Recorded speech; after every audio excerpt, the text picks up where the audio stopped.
Hi, Sag.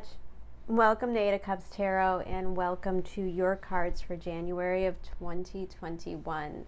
Sorry, I'm not going to be on camera for this reading this month. My family had COVID for Christmas and New Year's, so that was an interesting holiday. And I'm just trying to get these out, multitasking a lot, still kind of in recovery mode, so didn't really want to worry about the hair and makeup. But I should be okay for mid-months. Hopefully we can go back to the normal setup here. Now, Sag. First of all, I have to say I pulled these cards and I had to take a minute. I do have to tell you guys that you are just rapidly becoming my favorite sign. These are some of my favorite readings. The energy is always just so interesting, and I have to tell you that I like it for you this month. There's a couple things that we need to talk about. There's a couple warnings here for you, but all in all, I feel, and I felt intuitively as I started to pull the cards, a little bit like Stella got her groove back, or, there's definitely a waking up. Now, you've had Mars retrograde going through your fifth house, meaning, joy, excitement, your passions, even sex might have felt, at the very least, hard to come by. Maybe you didn't have a lot of time to go out or didn't have a lot of time to be social, the quarantine's getting you down and stuff like that. But I feel like something comes alive for you guys right away. Now, there's a lot of stuff going on this month, and I just want to say a couple things that kind of jumped out at me when I was looking at your chart. So we've been talking a lot about South Node in your sign. I think we talk about it every month, and then maybe every month I let you know that a lot of times when you go through these kinds of transits, North Node in your seventh, you could tend to meet some very karmic partners or very karmic opportunities. Could also play out in ways of business. Oftentimes we forget that seventh house is a house of commerce. It is a house of sales and clients and one-on-one client relationships. So if that's the kind of business that you are in, or something that you do for a living, certainly that stands out to me. As well, you've got the third house, sixth house square, and we've got a lot going on right now with that sixth house. So you could have some pretty explosive opportunities, some big changes coming your way, change in your career, change in your job, change in even your location or your home or your neighborhood. And that sixth house, Uranus and Mars, you could even if you run your own business, you could see your employees kind of go through some major changes, or stuff like that. Maybe some employees leaving, new employees coming in. Definitely picking up on relationships and connections for you this month. Now, I don't always say that. When I look at the third house, sixth house transit, and then you'll have a full moon in your ninth house, this is kind of the culmination of our thought processes as well. And to top it off, by the end of the month, we have Mercury going retrograde in Aquarius. So that's your third house. And Mercury retrograde in your third house is one of my least favorite Mercury retrogrades. Because it's one of those where, honestly, it will be like cars breaking down and a lot of miscommunication, calendar mishaps, missing emails. You want to be really careful with any contracts or any big things. Now, this is really more for February, but you have to remember that by mid-January, Mercury is in his shadow. So the things that you think are okay now might come back for review or edit, best case scenario. Worst case scenario could bite you in the ass a little bit. Now, it's a Mercury transit. It doesn't last a long time. It's just kind of frustrating. The bigger transits are going to be the lunations this month. You've got a new moon in your second house conjunct Pluto. This could bring you some really amazing opportunities, especially in terms of finances, in terms of your self-reliance, your independence. We also have Venus there, and you know, there's just a lot of power and illumination in that second house, and I think it starts the month off pretty powerful for you. We've got that Saturn and Jupiter we're just adjusting to in your third house, and we've got Uranus going direct, linking up with Mars in your sixth house, and in a, like I mentioned, that full moon in your ninth house. There's a lot of energy. Guys, I know that we're all really excited that 2020 is over, but a couple of things to remind you. Astrologically, years don't end until the sign of Aries. So until we have that spring equinox, it's not really the reset that we're looking for. Things will improve in March. It doesn't mean that 2021 is really going to be a great year. We're in for still a lot of stuff playing out for the next several years, okay? But it won't be as heavy as 2020. It won't feel as restrictive. You will see movement. You will see progress. You will see these opportunities. I also think, maybe more so intuitive than anything else, that 2021 is going to be a really karmic time for relationships. I think you'll find a lot of people that you know. I mean, even if you've been married to somebody for 20 years, I bet there's a lot of people that you know that leave marriages, meet new people, you know, a lot of relationships going in and out and starting new cycles now. Now, speaking of new cycles, you are coming out as a Knight of Wands, and this feels, like I said, kind of Stella got her groove back. So I don't know if maybe this is you coming back on the dating scene. Maybe this is you looking for new jobs, beefing up that resume, getting it out there, going on job interviews. It feels very active. It feels as though determined to kind of conquer the world in some sort of way. There's a lot of ambition, there's a lot of drive, there's a lot of determination with the Knight of Wands. So even if you're pursuing somebody or you're in a relationship, there might be a really heavy drive to kind of make things kind of locked in. Now, that might not be on your part, because I don't typically pick up a big commitment energy from Knight of Wands, but it could also be, you know, if you're dating somebody, maybe they're interested in moving things to the new level or kind of putting pressure on you, which could, you know, when we're talking about Uranus being so active in the sky right now throughout the entire year as it makes its squares to Saturn, it attempts to liberate us. Now, it's not always the most pleasant liberation, but all of the time it becomes for our greater good. You know, I think, what is the saying? People don't change because they like where they're at right now, you know, kind of energy. And I think Sag being very mutable, and we're in a really good year for mutable signs, I think you're looking forward to the new. At the very least, that's what this Knight of Wands feels like, looking forward to the future. Now, the archetype card that you pulled this month is that of the Bridge. And I just want to show you up close here the two hands kind of coming together. And this is what I'm talking about, that feeling of connection. This is all about that North Node in your seventh house. It doesn't have to be romantic. It could just be people that are meant to be in your life to teach you some pretty significant lessons. So this could even be a coworker, a friend, a neighbor.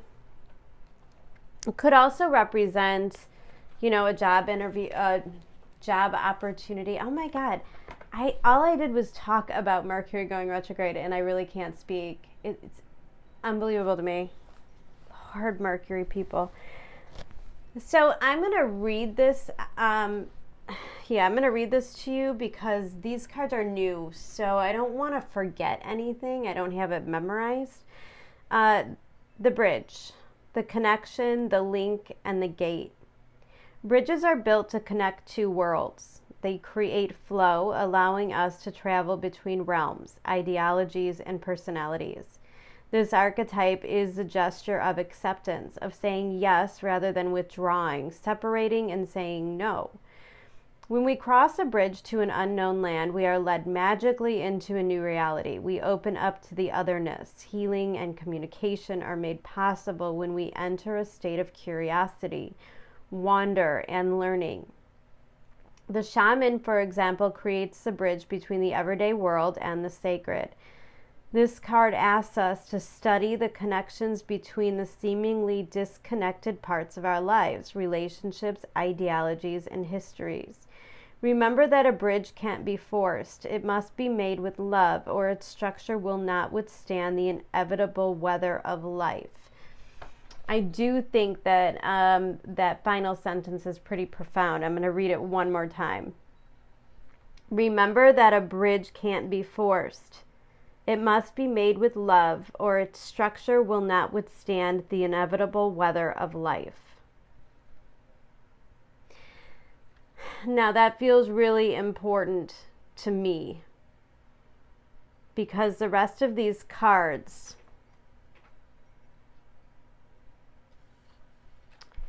first two out here, we have the Ten of Swords and the Eight of Wands. The Ten of Swords tells me that there's definitely a cycle closing out of some sort. Now, this could be a relationship that you had with somebody. This could be a job that ended. It feels maybe a little bit abrupt, maybe a little bit unexpected. I think this Eight of Wands is communication about it, especially because it comes out right under the bridge. And maybe this is what we're talking about here, that if your connections aren't built on love and quality right now, they're probably not going to last. Okay, that's Uranus's secret. If the foundations aren't strong, Saturn, Uranus knocks them down, clears them, and makes a space for a new foundation. It's not a pleasant process, but often it's something that has to happen in order for us to grow and move on to our next kind of soul path or journey. So the Eight of Wands feels significant, and this feels like the energy of moving on. So maybe you've recently left a relationship or a job, and the Eight of Wands is communication that somebody else is interested. Maybe you're scheduling those dating other people, making that dating profile, whatever that is for you. Now, the next two cards is where it gets a little bit tricky, and this is the energy that kind of really is hitting at me the wrong way. We've got the Queen of Wands in reverse and the Ten of Pentacles. Now, you being the Knight of Wands and this Queen of Wands, first of all, I get the feeling that this is another person. There could be an age difference, or it could just be a maturity. Okay. When I see the Queen of Wands in reverse, couple things come to mind, and it could be different for everybody, but this Queen of Wands seems to not have a whole lot of confidence. When I see a Queen of Wands in reverse, it's somebody who's kind of spent a lot of time convincing themselves that they're not good enough, or they can't handle this, or, you know, and maybe there is an element of this in you. Now, remember, with the North Node in your 7th house, there's going to be an emphasis of kind of that mirroring. Reminder that oftentimes when we go through this, we start to realize what the karmic patterns of our relationships. If there are things that we are kind of not fulfilling within our relationships, the universe is going to make it obvious by people not fulfilling their stuff, not following or keeping their promises in some way. You know, it's going to be mirrored back. You're going to get a real close eye, or you're going to get a real clear picture of some of these issues now. Queen of Wands might be somebody who is, you know, I think lack of confidence is one thing, but sometimes when I see a Queen of Wands, this could be ill intent. This could be somebody who is maybe out for revenge in some way. So If this Queen of Wands is an ex-wife, somebody that you've, said that you wanted to leave, there might be an element of some pretty nasty revenge. Now, I say that because it involves your 10 of Pentacles. This is kind of your path, your purpose, your destiny, your finances, your stability. Queen of Wands could be after your finances. Now, we just had a full moon at the end of December in your 8th house. Oftentimes, these transits will bring about these 8th house matters of your partner's resources. Maybe a partner lost a job. Maybe there's a financial strain. Maybe they have to move away and take a job somewhere far away. But whatever it is, it seems to be affecting that 10 of Pentacles for you, affecting your stability, your foundations. Now,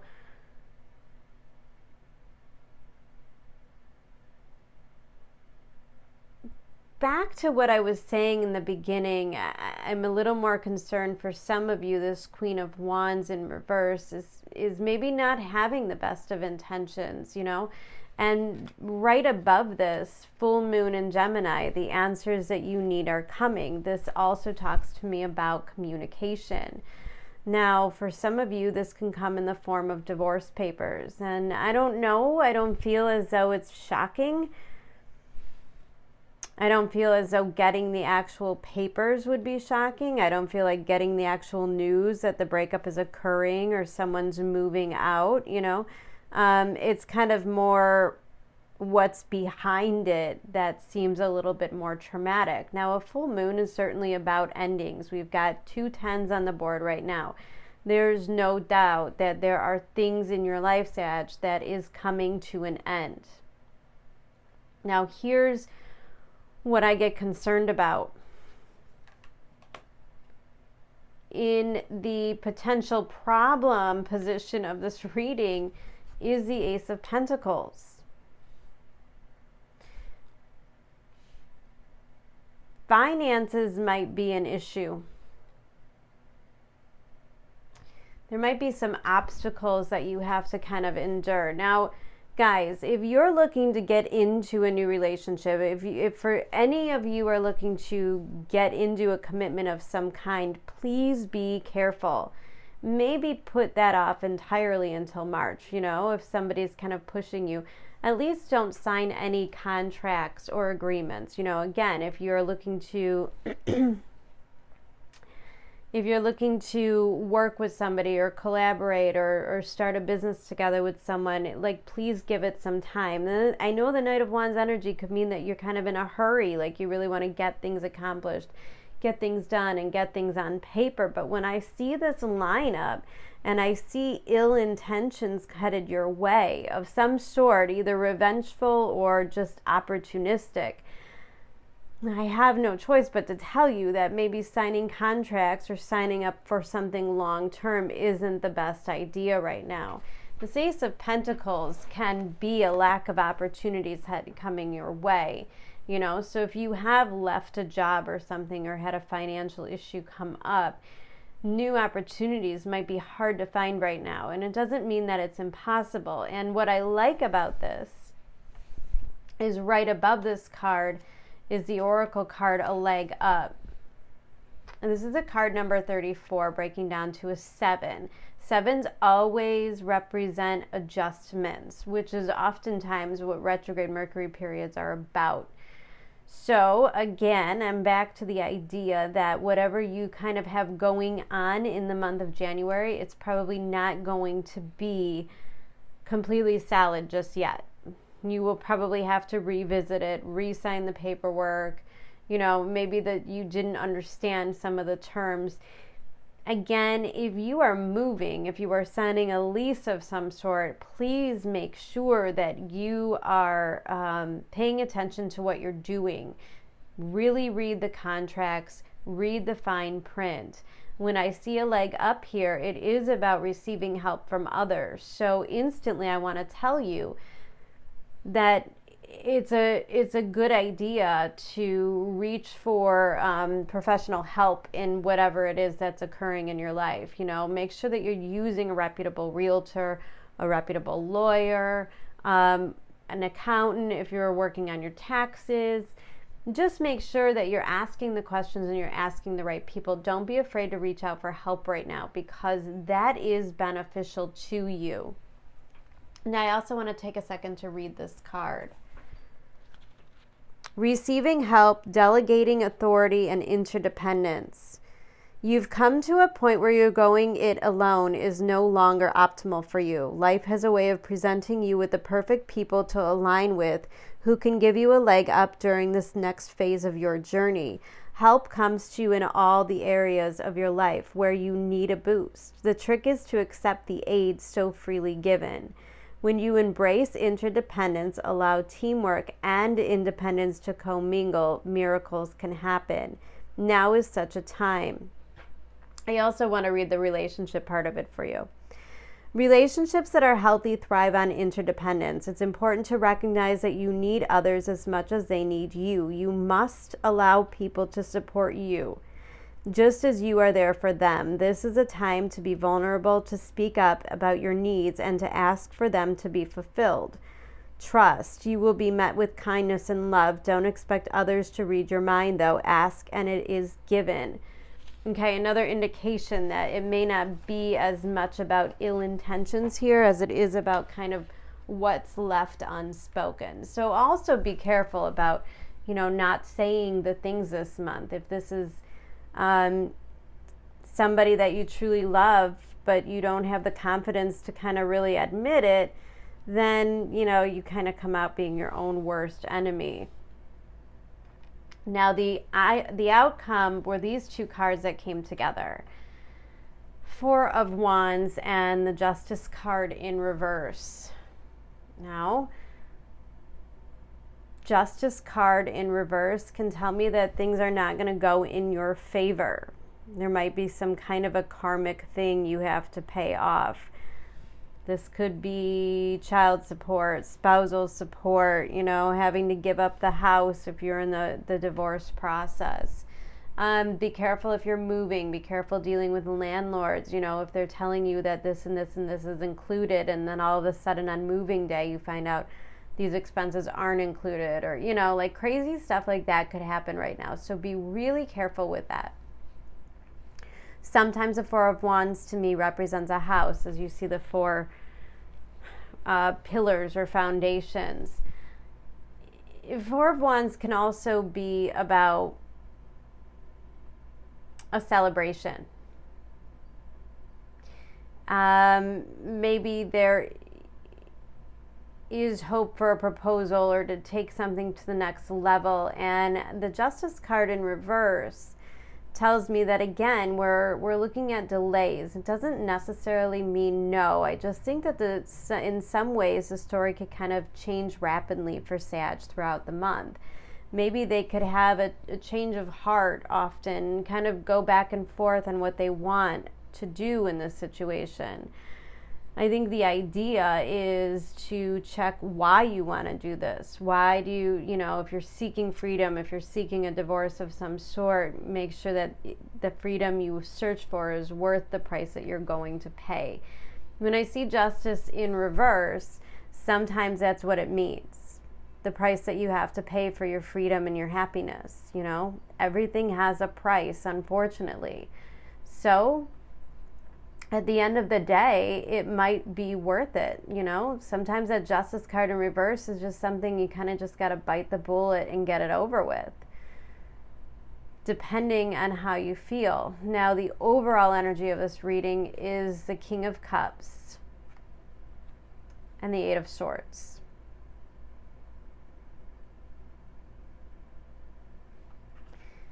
Yeah. Oh my gosh, look at this. Page of Cups. Okay, I always do this. I kind of get lost at the end with these. So the King of Cups and the Eight of Swords tells me that kind of going with your heart, going with your intuition. There's a feeling here of commitment and loyalty and devotion that makes you feel trapped. Look at that Eight of Swords. Like she feels emotionally tormented. So maybe you really are feeling like you want out of a situation. You feel trapped. This is kind of resisting that, resisting commitment in some way. Leo had a similar energy in their reading as well. And Page of Cups, Knight of Cups is not expressing yourself, not expressing your needs, not expressing your feelings, you know. So Sag, I definitely make sure. I mean, the King of Swords absolutely communicates, absolutely tells you exactly what to expect. You know, this is a foresight, the future. There's communication. So this process might just be teaching you to express yourself better. It might be teaching you to protect yourself better. Interesting read. All right, Sag. Thank you so much. I will be back about mid-month for the love readings. It might be a couple days late. I'm going to take some time to recover here. And until then, I hope that January is a really wonderful month for you, full of opportunities. I love you guys so much. Take care. Bye.